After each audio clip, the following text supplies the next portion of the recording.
একদিন উনি আমাকে ডাকলেন, কী ব্যাপার ভূপেন, তুমি রিহার্সাল দিতে যাচ্ছ না? মানে কিসের রিহার্সাল স্যার? বলি, কেন তোমাদের তো দিল্লি যাওয়ার জন্য গানের রিহার্সাল শুরু হয়েছে, সবাই যায়, তুমি যাও না? বললো, আমি তো পাস করেছি কিনা জানি না। বলি, তুমি তো ভজন ফার্স্ট হয়েছো, চলো আজকে তোমার আমার সঙ্গে যাবে। তো নিয়ে গেলেই মায়াদি বললেন, তুমি ভৈরবী ভজন গেয়েছিলে না? এটা আমার জীবনের, এটা আমার বড় পুরস্কার। কবে গিয়েছি কম্পিটিশনে, উনি মনে রেখেছেন যে আমি ভৈরবী ভজন গেয়েছি। হ্যাঁ, কিন্তু এই স্মৃতিটা তোমার মনে এত একটা বড় মূল্য নিয়ে রয়েছে যে তোমাকে এখনো আপসেট করে দেয়। কেন? তোমার কি মনে হয় যে সঙ্গীত জগতে যতটা পাওয়ার ছিল তোমার, তুমি পাওনি? আমি ভাবি যে সঙ্গীত জগতে আমার যা পাওয়া ছিল তার থেকে অনেক বেশি পেয়েছি, কারণ আমি চেষ্টাই করিনি।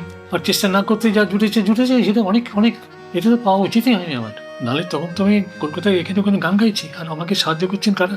অজিত চ্যাটার্জি, হেমন্ত দাস সেক্রেটারি, এরা রেগুলার আমাকে প্রোগ্রাম দিতেন।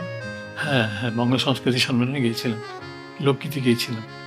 আর রানাঘাটে আমরা সিনে ক্লাব করেছিলাম। বিদেশি কনসুলেট থেকে ফিল্ম কালেকশনের দায়িত্ব ছিল আমার। উনি পাঠ করলেন, কথামৃতি ছোট্ট করে পাঠ করলেন, তারপরে আমি গান গাইলাম। আর আমি গান গাইতে গেতে আমি কেঁদেও ফেলেছিলাম, এবং আমি বলেছিলাম যে এই মঞ্চে আমি কোনদিন গান গাইতে পারবো, আমি কোনদিন ভাবিনি।